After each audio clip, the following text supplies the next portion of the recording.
नमस्कार दोस्तों, आपका हमारी वीडियो में स्वागत है।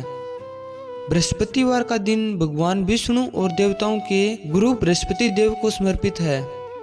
बृहस्पति देव के देवताओं का गुरु होने के कारण ही इस दिन को गुरुवार के नाम से जाना जाता है।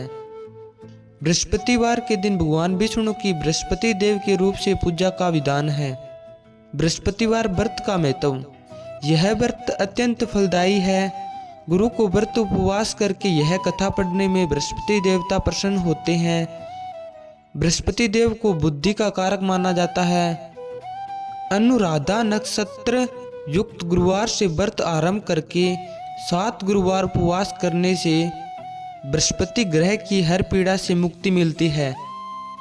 गुरुवार का व्रत पूरे श्रद्धा भाव से करने पर व्यक्ति को गुरु ग्रह का दोष खत्म हो जाता है तथा गुरु कृपा प्राप्त होती है।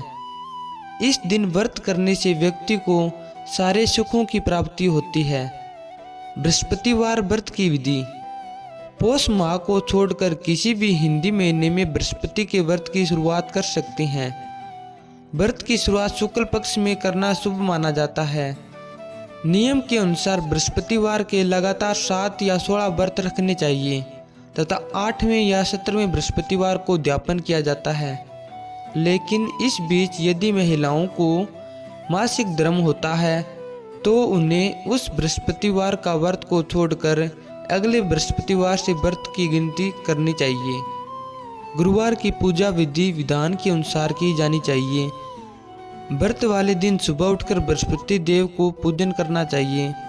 बृहस्पति देव का पूजन पीली वस्तुएं, पीले फूल, चने की दाल, मुनका, पीली मिठाई, पीले चावल और हल्दी चढ़ाकर किया जाता है।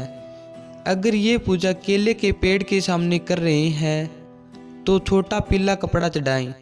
पूजा के लिए एक लोटे में जल रखिए, उसमें थोड़ी हल्दी डालकर भगवान या केले के पेड़ को स्नान कराएं। इसके बाद उस लोटे में गुड़ और चने की दाल डाल दें और अगर आप केले के पेड़ की पूजा कर रहे हैं तो उसी पर इसे डाल दें।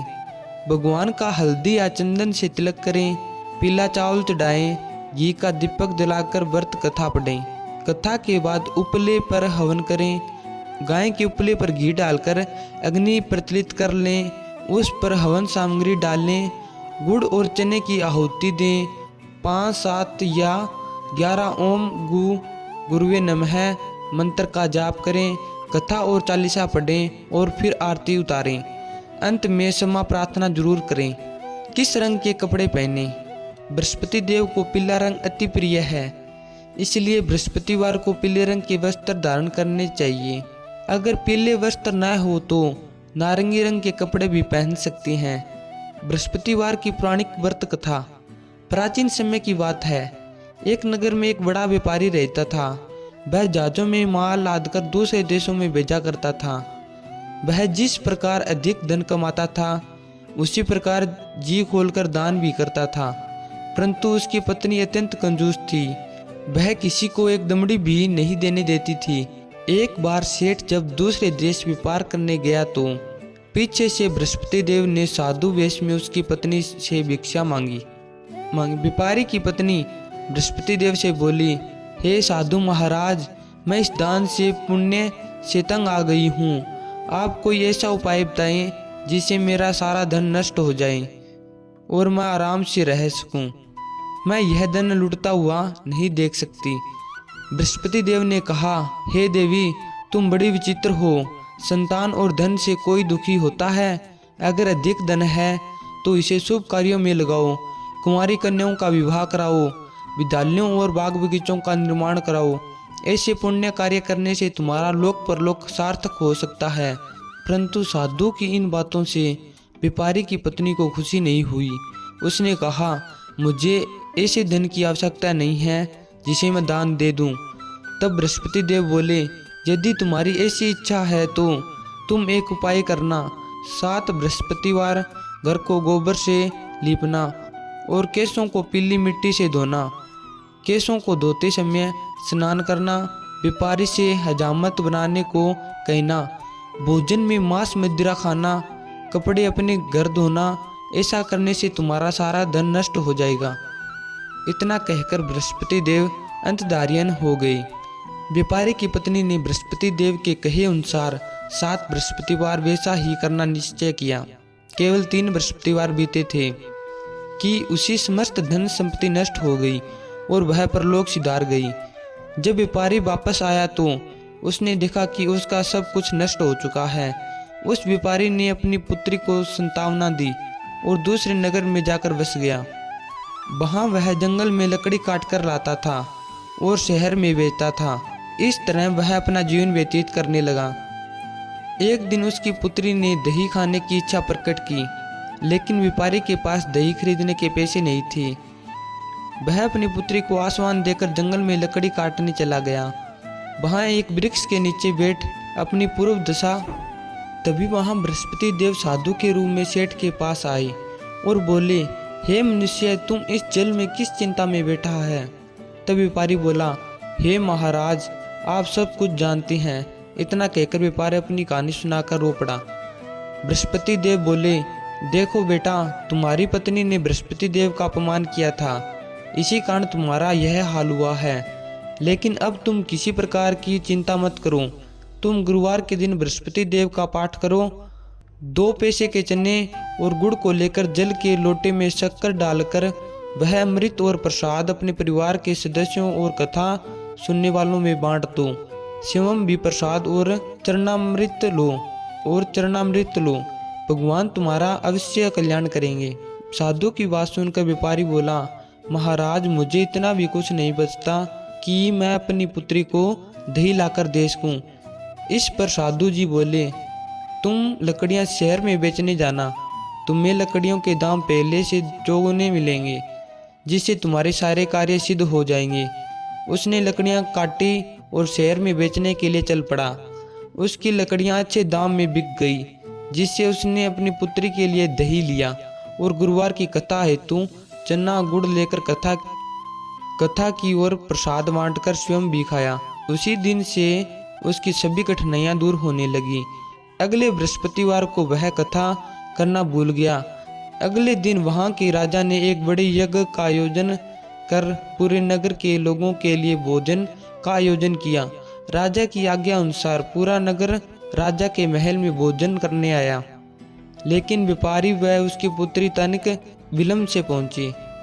अंततः उन दोनों को राजा ने महल में ले जाकर भोजन कराया। जब वे दोनों लौटकर आए, तब रानी ने देखा कि उसका खूंटी पर टंगा हार गायब है। रानी को व्यापारी और उसकी पुत्री पर संदेह हुआ कि उसका हार उन दोनों ने ही चुराया है। राजा की आज्ञा से उन दोनों को कारावास की कोठरी में कैद कर दिया। कैद में पड़कर दोनों अत्यंत दुखी हुए। वहां उन्होंने बृहस्पति देवता का स्मरण किया।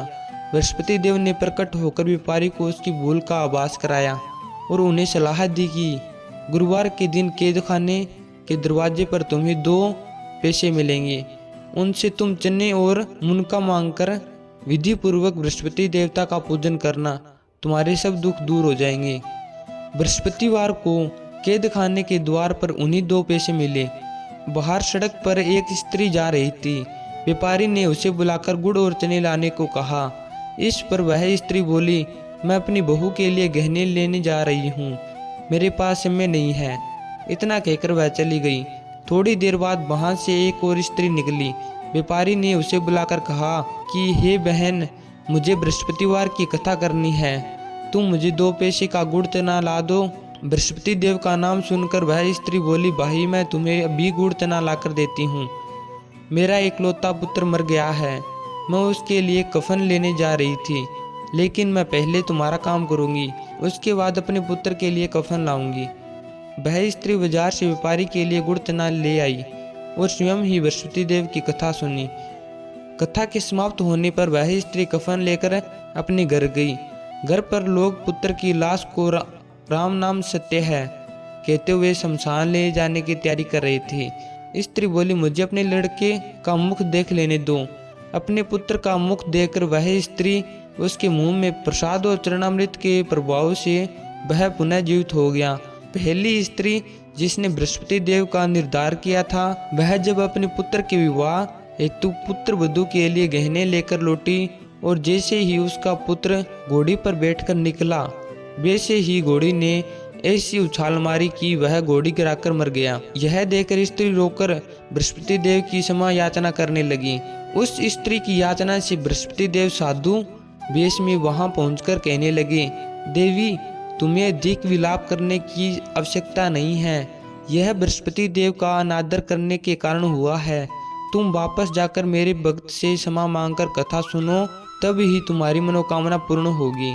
जेल में आकर उस स्त्री ने व्यापारी से माफी मांगी, कथा सुनी। कथा के उपरांत वहां प्रसाद और चरणामृत लेकर अपने घर वापस गई। घर आकर उसने चरणामृत अपने मृत पुत्र के मुख में डाला। चरणामृत के प्रभाव से उसका पुत्र भी जीवित हो उठा। उसी रात बृहस्पति देव राजा के सपने में आए और बोले, हे राजन, तूने जिस व्यापारी और उसके पुत्री को जेल में कैद कर रखा है वह बिल्कुल निर्दोष है। तुम्हारी रानी का हार वहीं खूंटी पर टंगा है। दिन निकला तो राजा रानी ने हार खूंटी पर लटका हुआ देखा। राजा ने उस व्यापारी और उसकी पुत्री को रिहा कर दिया और उन्हें आधा राज्य देकर उसकी पुत्री का विवाह उच्च कुल में करवाकर दहेज में हीरे जवाहरात दिए।